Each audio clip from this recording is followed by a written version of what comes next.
2,000 years ago, the Roman army had swooped on a cluster of islands they called Britannia. For the next 400 years, they imposed an imperial idea of order on its people. They built smart villas and fine bathhouses.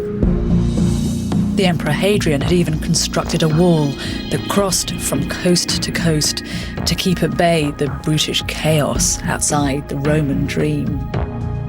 But by the beginning of the 5th century AD, the Roman Empire was showing its weakness, and it began to crumble, territory by territory. Britannia would disintegrate, and for 600 years, the people who lived here would watch as their homelands became battlegrounds, invaded and plundered by men from Scandinavia and Northern Europe, men who were hungry for land or with a glint of gold in their eyes. This was to be a time of upheaval and chaos, but out of it came much of the England that we know now, our language and our rule of law, a state religion, and our faith in the market economy. This, then, would be the 4th age of Britain, a time when England would become wealthy and independent, recognised as one of the prizes of Western Europe.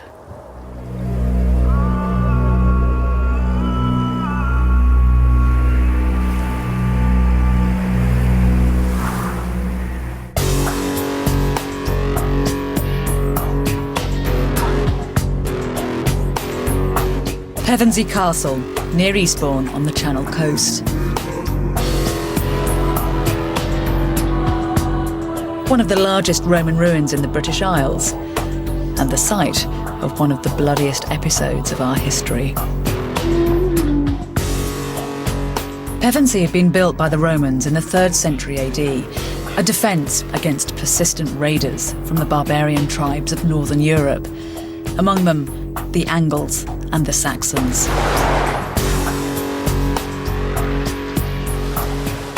Over the next 100 years, these pirates became invaders. They started by taking back land in Europe colonised by the Romans, and soon they were overrunning new territories. The empire couldn't hold. Rome consolidated its defences on the continent and, bit by bit, began to withdraw from Britain. You can see from the sheer scale of these walls just how seriously the Romans took the Saxon threat. And as the legions gradually left one by one, for the people living here, that threat must have felt even closer. Then, in 410 AD, a bombshell. Emperor Honorius sent a letter to the cities of Britain declaring that they were now responsible for defending themselves. We were on our own, and it soon became clear that the Britannia constructed by Rome had little chance of surviving intact.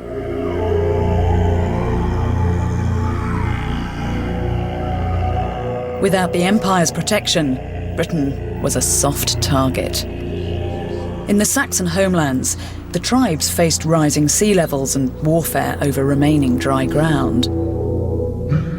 It was only a matter of time before the Saxons were back on British soil. And sure enough, the earliest English annals back this up.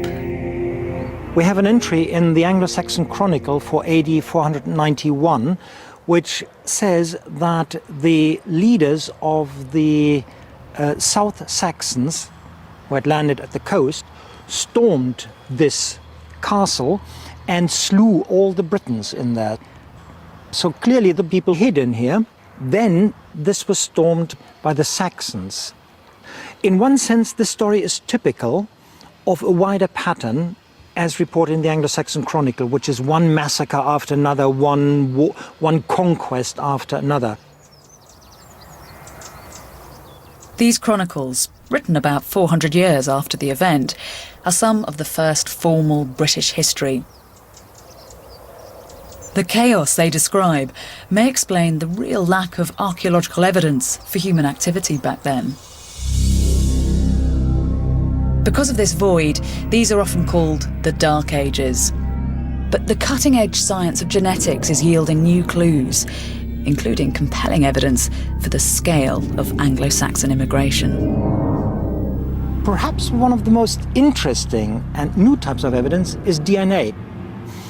the DNA of the Y chromosome that is only passed on in the paternal line suggests that between 50 and 90% of males were replaced, expelled, killed or whatever by Anglo-Saxon immigrants. That is what that research is saying. So some complete families coming in, but also a large number of unattached, dispossessed warrior types, young adventurers looking for a life elsewhere. This genetics proves that the Anglo-Saxons were here to stay, ancestors of the modern English. As they became established, the old Roman mindset, where people here saw themselves as part of the empire, now gave way to an outlook that was much smaller scale and centred on the family. It was a new kind of Britain.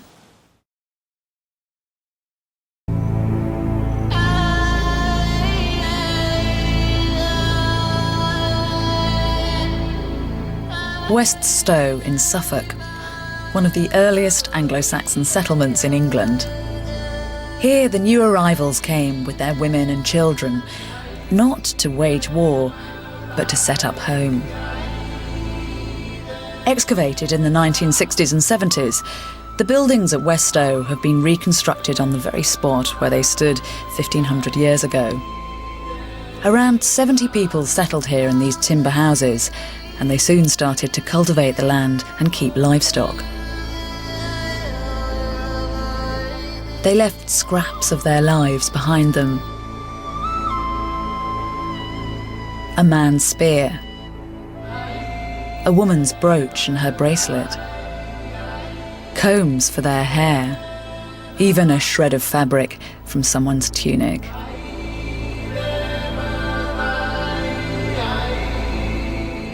The Anglo-Saxons were pagan, so there's no church, but there's a new kind of building here. A hall where people gathered for meetings, feasts and storytelling. And it's the hall that reveals what the settlers held sacred, a network of emotional ties they called kinship. These communal spaces held society together. The people who met in a place like this had no written laws or centrally organised religion. Their social glue was kinship. Loyalty to your kin group and knowing your place in it meant everything.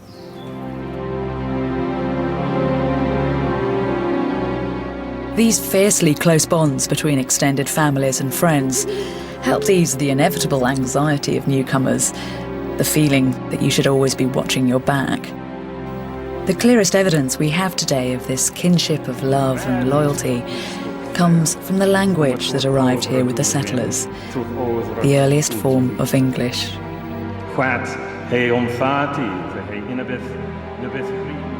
It's called English because of the Angles, who were one of the tribes that came over to settle in the 5th century.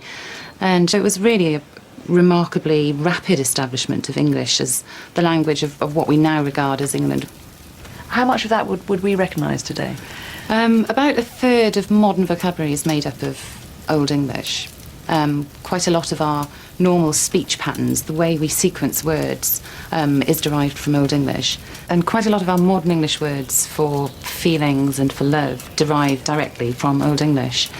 So, for example, if I were to say I love you in Old English, it would be ich love you thay, which is really, remarkably similar. And the verb to love, luvian, is Old English.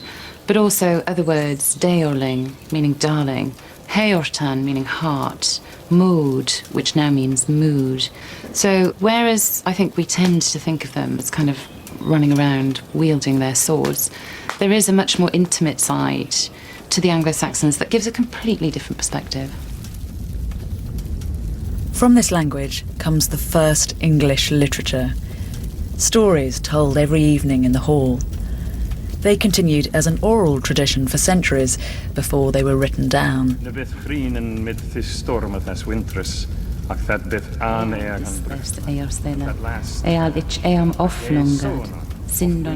They offer a picture of Anglo-Saxon kinship and love, and how the pain of banishment was their darkest fear. Few of them are more heartrending than a poem called The Wife's Lament. In The Wife's Lament, the woman, she's cast out by her husband's family, and she's been commanded to live by an oak tree, ac treau, in an earth cave, eorthtrafe, to live out presumably the rest of her life in this frightening, terrible isolation. And it was a desperately awful situation, for whatever reason, to find yourself cast out of the community. It's about love, and it's about loss, and it's about loneliness. And that isn't really how we tend to think about the Anglo-Saxons. And it's interesting that it comes in the shape of a poem that's uttered by a woman. Laments like this one must have served as a stark warning to anyone thinking about disrupting the cosy fellowship of the hall. By the end of the 6th century AD, what we now call England had been transformed by a wave of Anglo-Saxon immigrants. The land was governed by their ideal of kinship, their English language, their obscure pagan religion. England had been nearly 200 years without Christianity, the established religion of the late Roman Empire. Now people's spiritual lives were dominated by a number of pagan Saxon gods, like Tew, the god of justice, worshipped on Tuesdays, or Thunor, the god of thunder, honoured on Thursdays. Of course, those pagan names for the days of the week have clung on, but almost everything else about the Anglo-Saxon belief system was about to be reworked. Christian missionaries were streaming into the country, determined to save our souls and to return England to the one true God.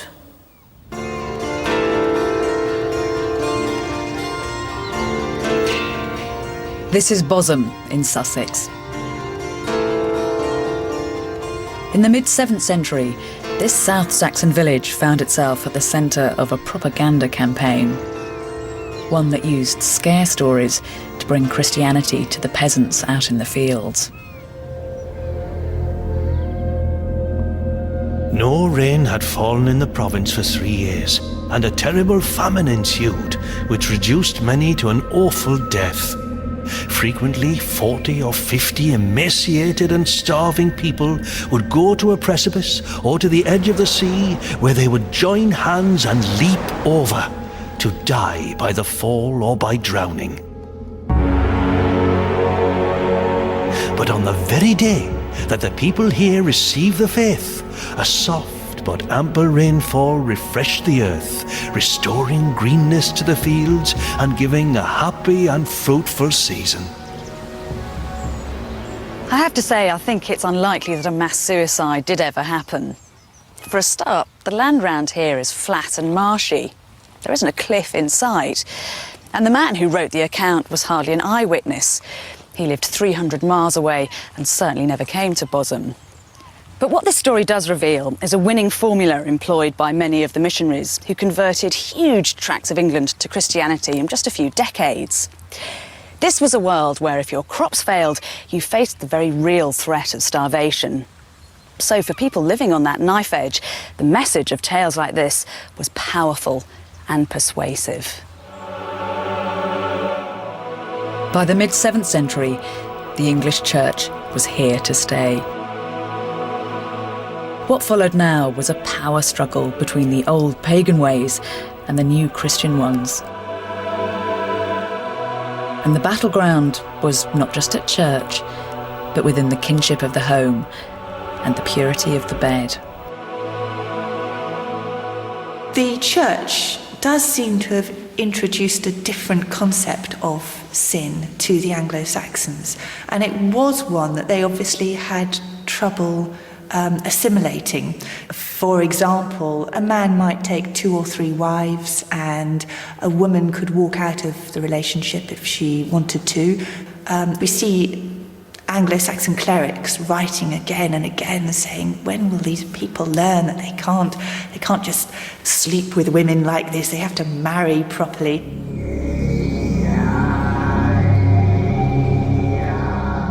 The Christian Church tried to legislate against these rather casual relationships between men and women. It introduced the idea of orfast, legally married. For better, for worse, the institution of marriage had arrived.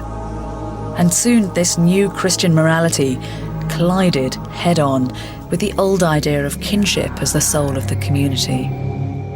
The church was trying to control the way families were organised, and inevitably over time, as you get into the later Anglo-Saxon period, there does seem to have been some weakening of the importance of kin, and power was generally transferring to the church. So there was definitely a tension between kin groups and the church. All this sparked some spiritual confusion, and never more so than when dealing with death. In the old pagan tradition, you buried your loved ones with a sword or maybe some jewellery, treasured possessions for their journey into the afterlife. The new Christian Church ruled against this practice, but even so, some people hedged their bets and continued doing it. There are hints in the archaeological evidence that there is some anxiety about this new belief system and how it did or did not replace the old one. And that actually does focus on children. For example, at Barton in Humber, there's a 7th century burial of an infant with a little feeding cup, a pot, that's in the shape of a breast. It would appear that perhaps this child was having trouble feeding or something like that, and they resorted to a little feeding pot. It didn't work, the child died, and the two were buried together, the pot and the baby. The religious authorities tackled this culture clash by embracing the most impressionable in society, children. It was a policy that would mark the birth of British schooling and bring writing to the illiterate Saxon people. One of the ways the early church spread its ideas was by taking in young girls and boys, teaching them to read and write, and versing them in the tenets of Christianity. The immediate aim was conversion, but the long-term fallout was to put formal education at the heart of any decent upbringing.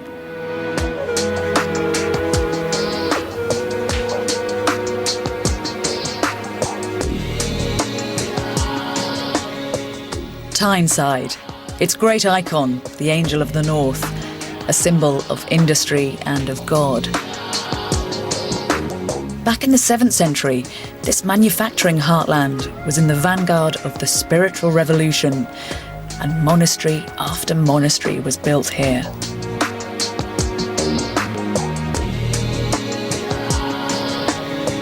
The most famous was here at Jarrow. Little remains of the monastery now, only this tiny chapel, now part of a Victorian church.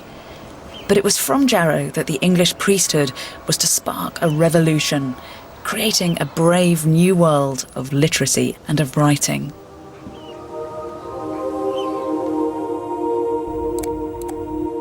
Of all the innovations in the 7th century, the arrival of writing is the most powerful and the most far-reaching.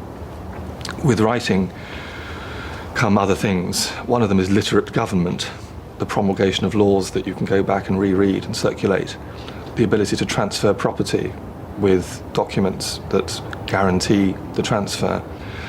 So the arrival of the word and the ability to store knowledge outside your own head, all of this has an extraordinary impact on the way life is lived. And even if you're not literate yourself, the impact will reach you very quickly. The hero of this story lived here at Jarrow, and his is a tale of an ordinary boy made good.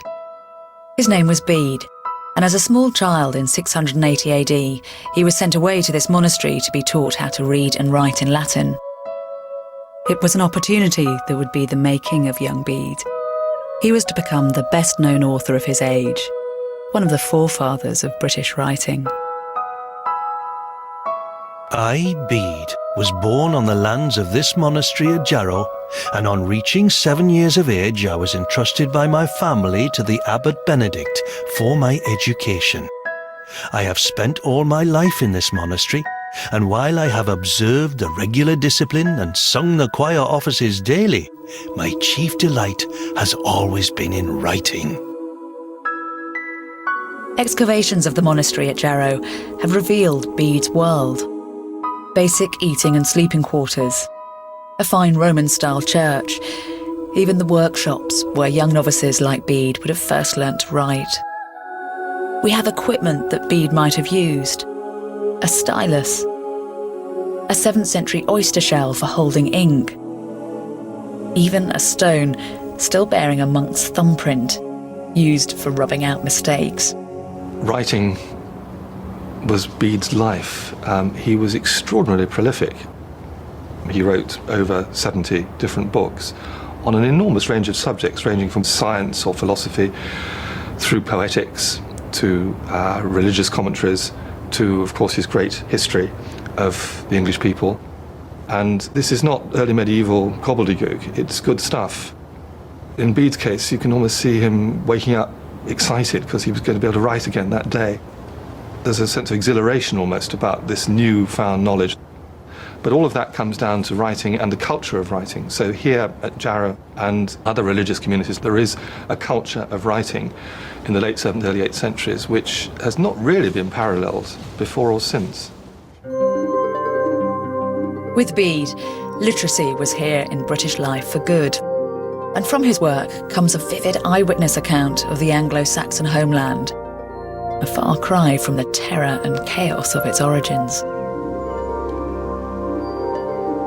Britain is an island in the ocean lying northwest from Germany and Gaul and is rich in grain and timber. Peace and prosperity now prevail, and the people have laid aside their weapons, preferring the word of God to the arts of war. But the world described by Bede was about to come under attack.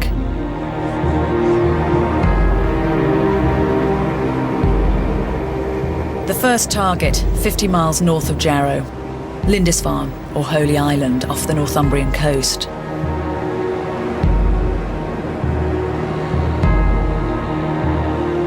Back in the 7th century, there was another monastery here, one that had strong links with Jarrow and scribes with a reputation for making the finest books in Europe, but not for long.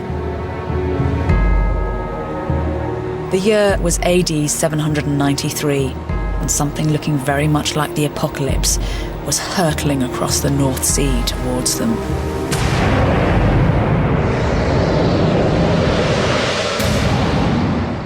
This year came dreadful omens over Northumbria. Immense sheets of light rushing through the air, whirlwinds, fiery dragons flying across the sky. Then, on the 6th day, the harrowing inroads of heathen men made lamentable havoc in the Church of God in Holy Island by plundering and slaughter. The heathens in question had sailed from Scandinavia, the Vikings. That raid here on the Holy Island had been bloody and brief, but it was to be the first of many. And soon people throughout Britain would be feeling the heat of Viking fires.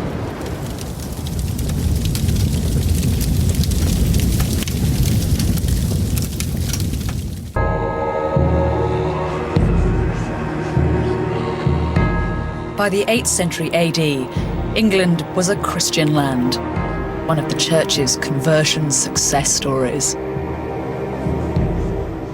But within decades, monasteries all along the coast had been looted of their holiest treasures by raiders from pagan Scandinavia. It was the beginning of a prominent Viking presence in British life. But it wouldn't all be rape and pillage. Instead, bloodshed would combine with an extraordinary flurry of integration and prosperity. Even today, many of us still have Viking blood.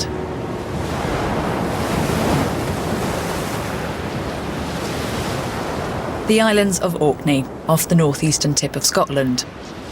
They may seem out of the way today, but these straits are the perfect gateway to the British mainland. At the beginning of World War II, a single German U-boat attack in these waters took more than 800 British lives, and Winston Churchill ordered the construction of these permanent barriers. But back in the 8th century, this place was much more vulnerable to unwanted visitors.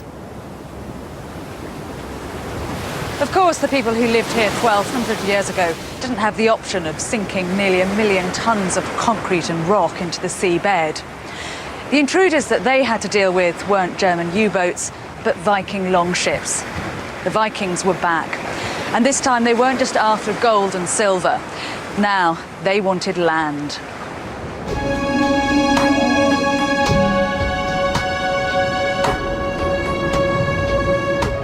The Broch of Bersay is a tidal island off the Orkney mainland, and it's home to one of the best preserved Viking settlements in the world.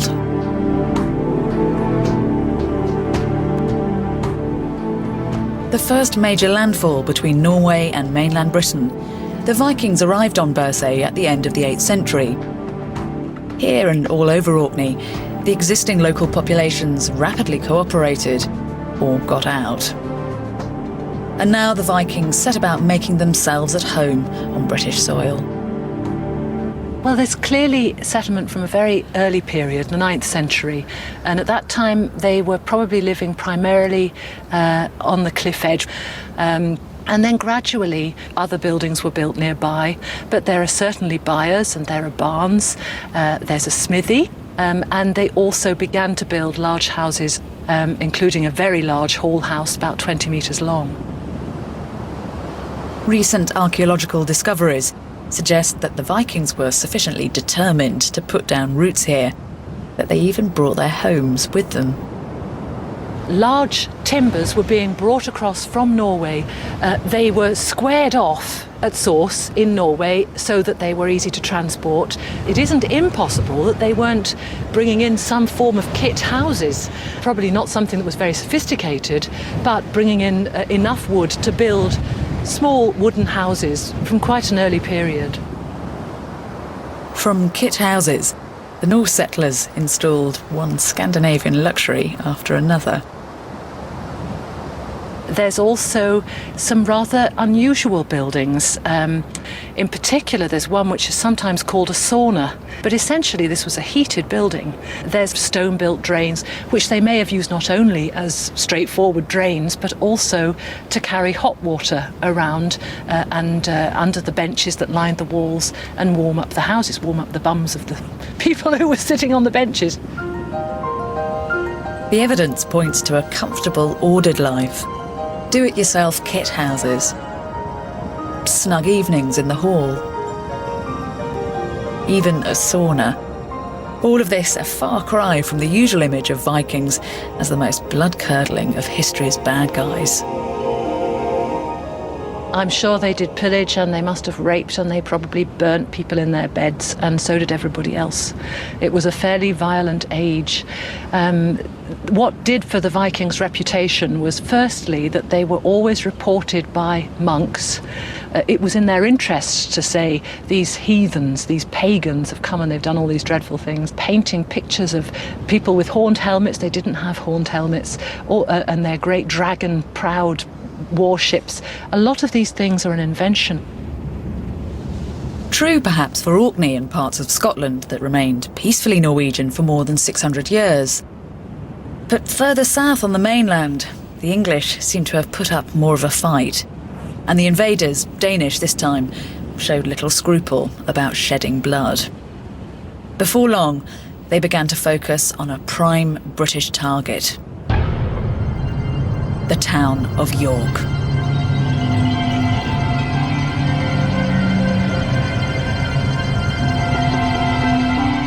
There came a large heathen army into England and fixed their winter quarters in East Anglia. Then the army went over the mouth of the Humber to Northumbria, and soon they were at York.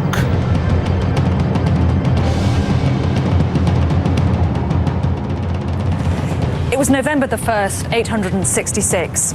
The Vikings were massed outside the town, poised to attack. A contemporary account describes what happened next. The heathens fought the army at York, and breaking open the town, some of them entered in. Then there was an immense slaughter of the people there. But for the survivors, the onslaught was in some ways the making of their town. After the carnage, life here would never be the same again. And the Vikings started by giving this place a new name, Jorvik. In 1976, archaeologists started digging on the site of an old chocolate factory on a street called Coppergate. They knew they'd find at least some evidence of 10th century Viking Jorvik, but nothing prepared them for the scale of their discoveries. A whole street of wooden houses, their backyards, their cesspits, and above all, thousands of artefacts perfectly preserved in the waterlogged soil. Amber beads from a woman's necklace, a man's ice skates for frozen winters, a minstrel's panpipes, dice for gambling, even locks and keys for protecting your valuables. And perhaps most telling of all, a handful of clues that show how the Vikings made a life for themselves in Jorvik, like this embossed hammer for minting coins. This is for a St. Peter's penny, a particular type of penny struck by Viking kings in York in the early 10th century. Very rare object indeed.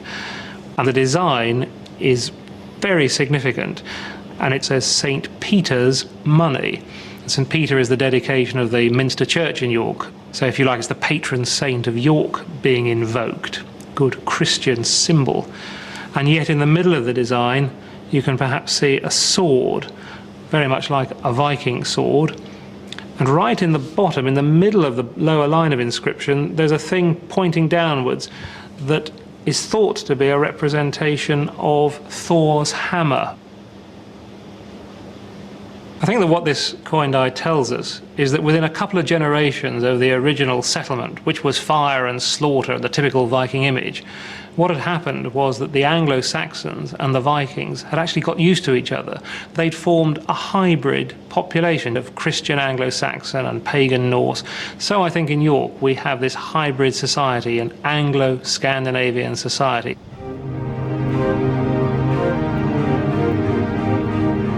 This peaceful integration triggered a wave of economic growth.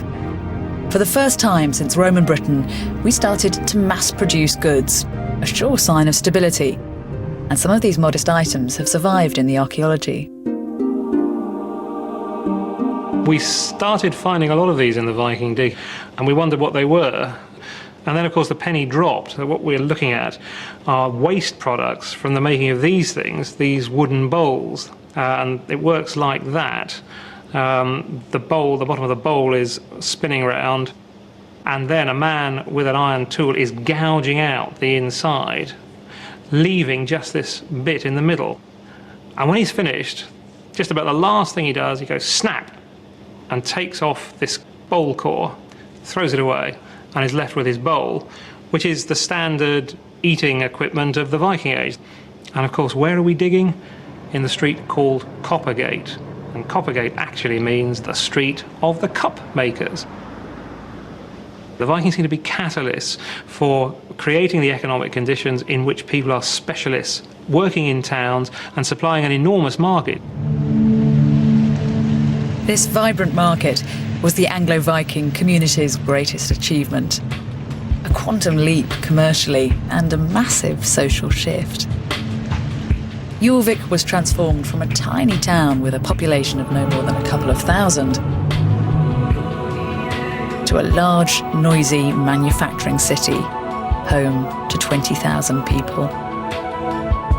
Cities like York would never look back, but you mustn't forget that the economic miracle of Jorvik began with a massacre. One by one, after bloodshed and battle, the small Saxon kingdoms that made up eastern Britain also fell to Viking armies. For people living in those hotspots, integration wasn't always an option, and eventually the leaders on both sides came up with a political solution.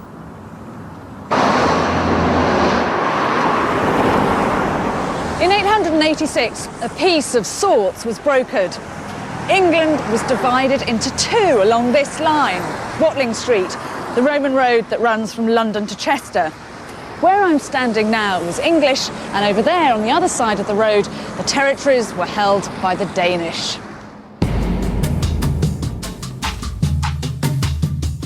Although this division must have seemed rather surreal when King Alfred imposed it, for 150 years this line more or less kept the peace. But this was no more than the flimsiest of political boundaries, and by 955 AD, the Saxons had won their land back, battle by battle, from the Danish. Now, from their stronghold at Winchester, the kings of Wessex held the whole of England. For the first time, this was a single kingdom with a single name, but it was a territory that had been wrought out of troubled times, and it would have to be governed with a fist of iron. A draconian rule of law would be enforced, backed up on occasion by the power of the church and the threat of divine retribution. The men at the top had a vision of what would make England and themselves strong, and the men on the ground would have to fall into line.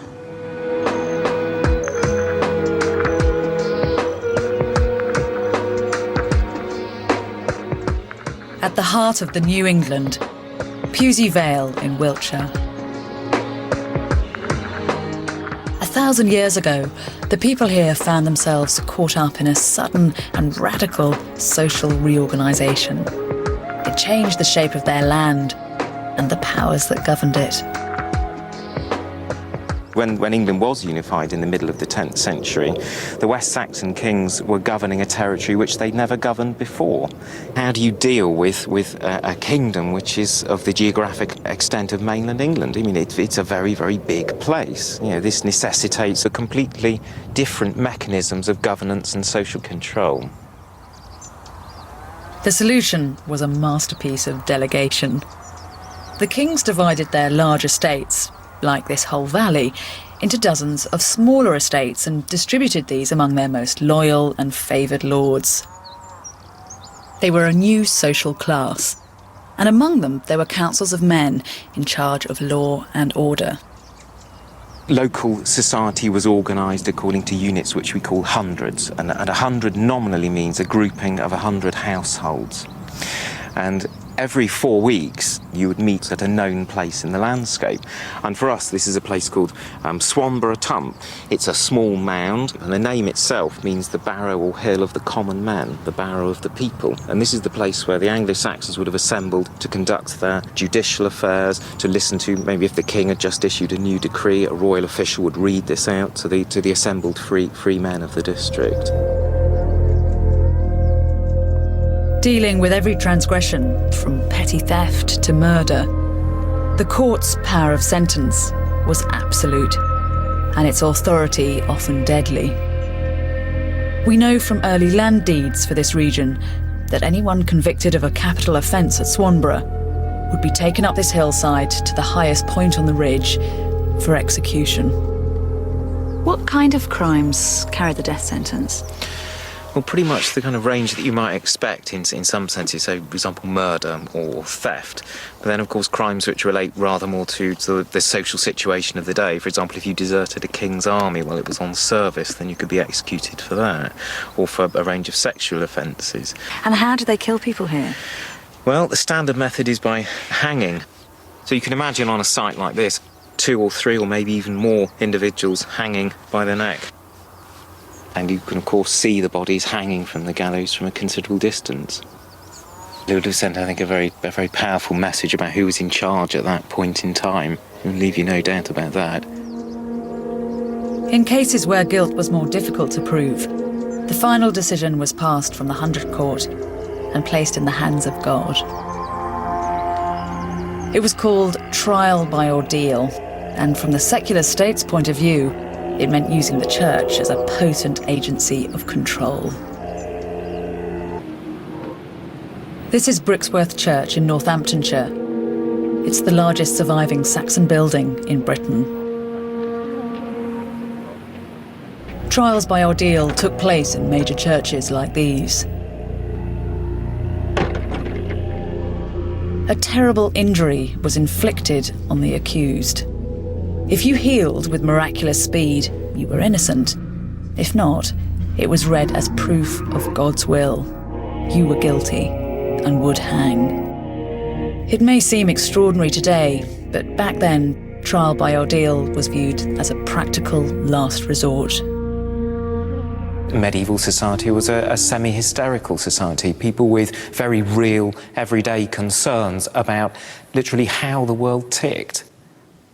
So in such a society where religion very often is the contemporary key to understanding your world, you may very well believe, in a general sense, in the effectiveness of judicial ordeal.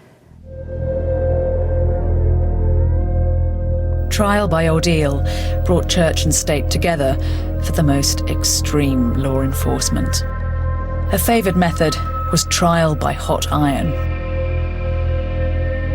If you were among those assembled in the nave to support one side or the other, the grim theatricality of it all must have been compelling. It would have been a very, very dramatic affair. I mean, probably the first thing to hit you would be the smell and the noise and the sight. So all of your senses would come alive when you walk, if you were to walk into a church where an ordeal was taking place. Nostrils filled with the smell of hot coals roasting up the hot iron. The sight of the fire itself, again, the sight of a roaring fire inside a building, especially a church, a very dramatic thing to look at. You can imagine a very, very tense situation, a lot of people very sort of concerned about what's going to happen. When the iron was glowing hot, it was placed on top of a wooden post. The accused was ordered by the priest to grasp the metal and walk with it for a full 9 paces down through the body of the church. When you've put down your piece of red hot iron, your hands are immediately bound. You then come back to the church 3 days later and your hands are unwrapped and inspected. If they've festered, you're guilty, and if they've healed, which one would guess is pretty unlikely, then of course you're innocent. To understand what happened in churches like Brixworth, we have to remember that a society that had weathered so much upheaval needed every individual within it to play the game. Anyone who broke the rules was a real threat to your stability and not to be tolerated. And out of this formidable law enforcement came the framework for a stable, prosperous England, based on God and on the land for which the people had fought so hard. And this is it. The best evidence we have today of ordinary working lives 1,000 years ago. A rare document penned by a monk in 1020 AD. It's called the Julius Work Calendar, and it combines religion with a unique snapshot of living through the Anglo-Saxon year. The Julius Work Calendar was a religious document to learn the saints' days. It's in Latin, but it's actually a sort of doggerel verse. Solomon Grundy, born on a Monday, christened on Tuesday. We can imagine these monks gathered round this single volume with a teacher in charge, getting them to recite it. And because it was linked with the seasons, it moves out beyond the church into the world outside, the fields. I think one can almost imagine the scribe who was working on it, looking out of his window, seeing the ploughman getting the fields ready and the pruning going on in February and so on right the way through. Here in the pages of the Julius Work Calendar are drawings of everyday 11th century people. Men drinking beer, shepherds chatting while they watch their sheep, farmers working the fields and harvesting crops, a blacksmith preparing to shoe a horse. The Julius Work Calendar brings people alive, but working people, plucky little people. I particularly like the summer drawings because we see the pimples and the bald heads, and some have beards and some don't have beards. I think it's fair to speculate that the scribe, when it came to drawing, you can't help wondering if perhaps some of his mates had actually been included in these drawings. And most tellingly, it's a vivid picture of a world where the thing that would save your life and your soul was work. work calendar really sums up the fact that you do have to work every single month of the year. Life was a pretty unending grind for people in those days. Bones from the 11th century almost all betray terrible arthritis. Now that comes from people who've worked hard, who've laboured physically all their lives, right up to the very end. Work dominated everything, and that's what makes the calendar such a fascinating blend of spiritual faith, but the realization that the work ethic is what's going to get you through. For the people of Britain, this had been a long, hard journey from the collapse of Roman rule through centuries of chaos, violent invasion and disorder. And yet through that turmoil, cornerstones of our national life had been laid. A literate government supported by a powerful legal system, an established church, a sound economy. Now, of course, a success story like that isn't going to go unnoticed. And before long, the land inhabited by those hard-working English men and women would attract yet another wave of Viking invaders. This time, neither Norwegians nor Danes, but the Northmen, the Normans of France.